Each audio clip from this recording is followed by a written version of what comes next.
Bien amigos, tengan ustedes muy buenas noches. Soy Ricardo Monteagudo, directamente desde Lima para todo el Perú a través de la señal de Perú TV.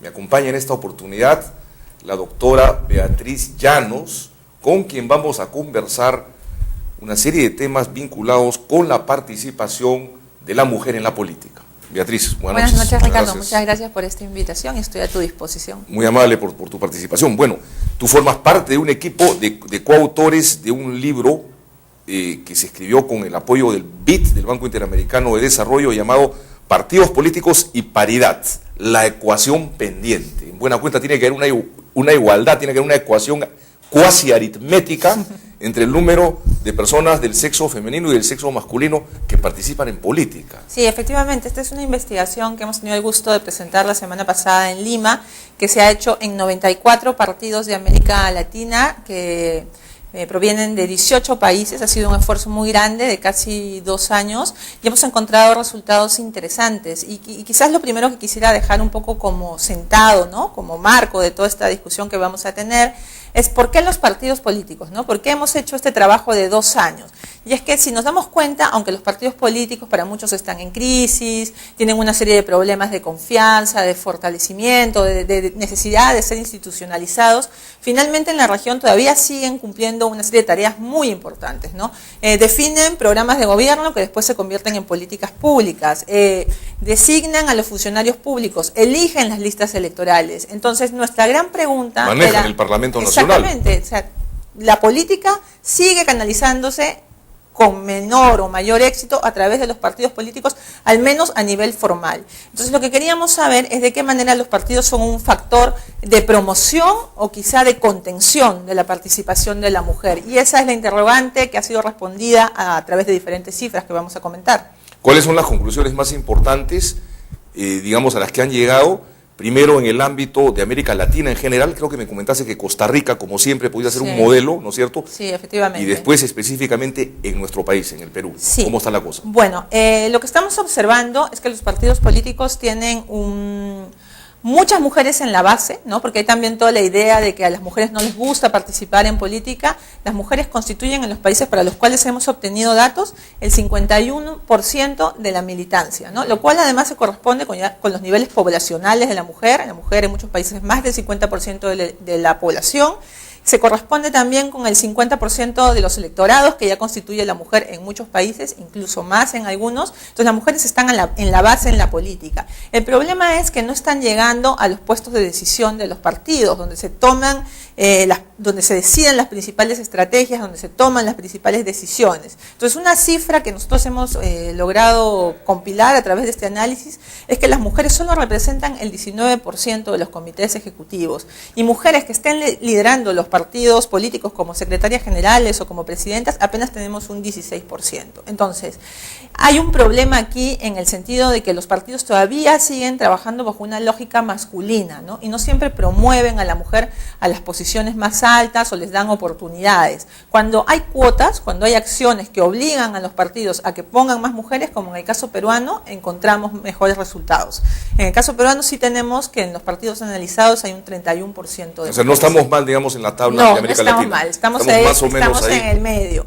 El problema en el caso peruano es que tenemos que pasar de la imposición a la convicción, ¿no? Es decir, ese es otro tema. Si fuésemos un país, digamos, del primer mundo o de Europa, probablemente la rapidez con la cual la mujer empezaría a escalar posiciones en la vida política sería mucho más rápida. Sí. Nosotros en América Latina y específicamente en el Perú necesitamos, digamos, un empujón, una inyección y un poco es esto, digamos, este tipo de leyes, porque finalmente son leyes que norman y promueven a la mujer, son imprescindibles para acelerar el proceso. ¿Es así? Sí, es así. Eso es lo que ha logrado las normas sobre cuotas, ¿no?, que obligan a los partidos a llevar mujeres en las listas electorales o que obligan a los partidos a que haya mujeres dentro de sus instancias de dirección. Están logrando una presencia de mujeres más rápida que si no hubiera ninguna ley de cuotas. Incluso cuando vemos los países que no las tienen, encontramos que los niveles de participación de mujer son muy, muy bajos. Y yo te quiero poner un ejemplo.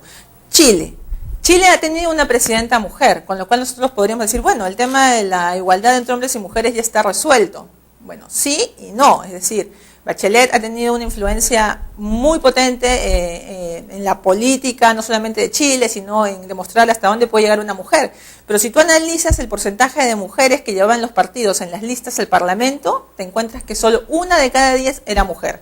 Chile es un país donde no hay cuota. Colombia es otro país donde no hay cuota, y también los porcentajes de candidaturas de mujeres en las listas al Parlamento es de 1 de cada 10. Ahora, el tema no solamente entonces es, creo yo, al menos cuantitativo, ¿no?, sino también cualitativo. O sea, aparte de promover a la mujer en términos, digamos, de una legislación que haga que haya más mujeres en las listas parlamentarias, por ejemplo, o de regidoras a las municipalidades, tiene que haber también a la par una capacitación política, digamos, en gestión pública, en conocimiento de la propia ideología y las bases programáticas de la agrupación a la que representan, en fin. Eso tiene que ir de la mano con este tipo de propuestas. Sí, efectivamente. Incluso es una de las recomendaciones que nosotras hacemos, porque nosotros queremos también que las mujeres presenten al electorado liderazgos cualificados, como debe ser la política, ¿no? La política debe ser profesionalizada, no en el sentido...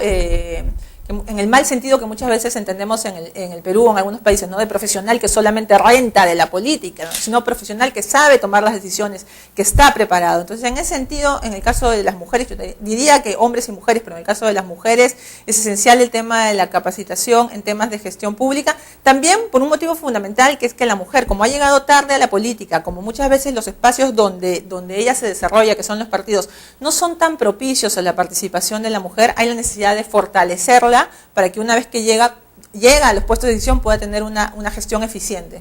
Poniéndome en plan un poco el abogado del diablo, no machista, valga siempre la aclaración.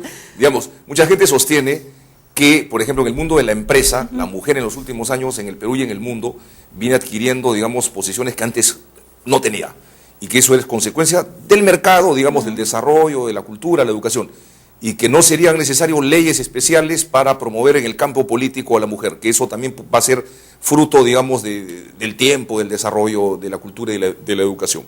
No creo que compartas ese punto de vista. No lo comparto. El problema es que nosotros nos movemos y hay que ser conscientes que estamos en una cultura predominantemente masculina, como lo decimos elegantemente, si hemos sido machista, ¿no? Donde la igualdad entre hombres y mujeres no es un tema que esté presente en la agenda pública, donde no siempre se nos valora igual, donde las mujeres muchas veces están más confinadas al ámbito privado, pese a que desempeñan un gran rol en el ámbito económico, pero todavía se siguen haciendo cargo de la crianza de los hijos, de las cuestiones del hogar, ¿no? Entonces, pensar que los cambios van a ser rápidos cuando estamos hablando de cuestiones culturales es una cosa, yo creo que bastante ingenua, ¿no? Nos tomaría 50, 60 años para que las mujeres puedan realmente ejercer un derecho que le corresponde, porque es un derecho humano. La igualdad y la no discriminación es un derecho humano que además está ratificado, está en la Constitución peruana y está ratificado por el Perú por diferentes instrumentos internacionales, ¿no?, de los cuales el Perú es suscriptor. De acuerdo. Entonces, todas estas propuestas necesariamente tienen que estar enmarcadas también dentro de la vigencia de un sistema, digamos, democrático, constitucional, de respeto a las leyes, al equilibrio de poderes. Por supuesto. ¿No es cierto? O sea, si se están inmersos en un sistema como este, no sería posible, digamos, promover sincera y efectivamente a la mujer en la política. Sí, nosotros estamos hablando de una participación, por supuesto, en democracia, y estamos hablando de un aporte de las mujeres a esa democracia, porque las mujeres cada vez tienen mayores capacidades, tienen además experiencias diferentes, ¿no?, en la vida, intereses particulares que tienen que ser llevados a la agenda pública, y eso se ve en muchos parlamentos latinoamericanos. Cuando las mujeres han llegado a los puestos parlamentarios, han impulsado una serie de leyes que sus colegas hombres no habían pensado que eran importantes, ¿no? Todo el tema de la no violencia, por ejemplo, ¿no?, de las leyes de la violencia contra la mujer han sido impulsadas por las mujeres, muchos temas de conciliación también han sido impulsadas por las mujeres, incluso los permisos de maternidad o de paternidad, ¿no?, en esta idea de que las responsabilidades familiares deben ser compartidas por hombres y mujeres, también han sido llevadas a la agenda legislativa por las mujeres. En el caso del Perú tenemos el registro deudor alimentario, por ejemplo, ya se está hablando también en muchos países de darle un valor al trabajo doméstico, y estos temas son llevados por mujeres comprometidas que han llegado a los puestos de decisión y que están convirtiendo estas iniciativas en leyes.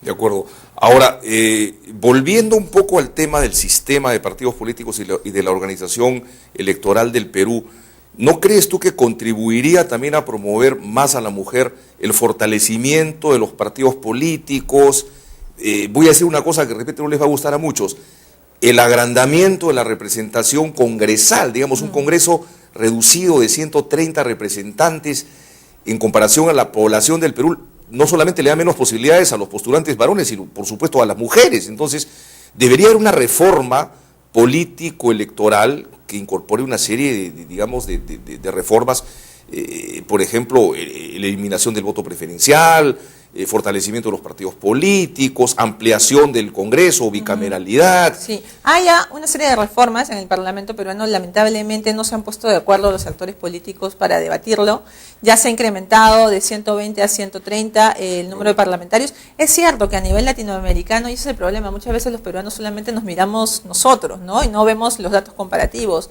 que en muchos países las representaciones son mucho más, los parlamentos son mucho más grandes, porque tiene que haber una relación entre el parlamentario y el número de electores al que representa, ¿no? Y esto permitiría también una mayor relación con el parlamentario. ¿Se podría aplicar dentro de ese sistema también la cuota de género que le daría a la mujer en lugar? Sí, de hecho la cuota de género, según los estudios que se han realizado y que nosotros hemos visto también, funciona mejor en circunscripciones más grandes, ¿no? Cuando los distritos electorales son mucho más grandes, los partidos tienen mayores incentivos para tener una oferta plural de candidatos y pueden llevar sectores, no voy a decir que las mujeres son un sector minoritario porque ya no lo somos el 50% de la población, pero pueden llevar otro tipo de candidaturas, ¿no? Como minorías, sectores indígenas, también mujeres, entonces balancean mejor la oferta porque hay menos puestos y porque finalmente estamos hablando de un reparto de poder, ¿no?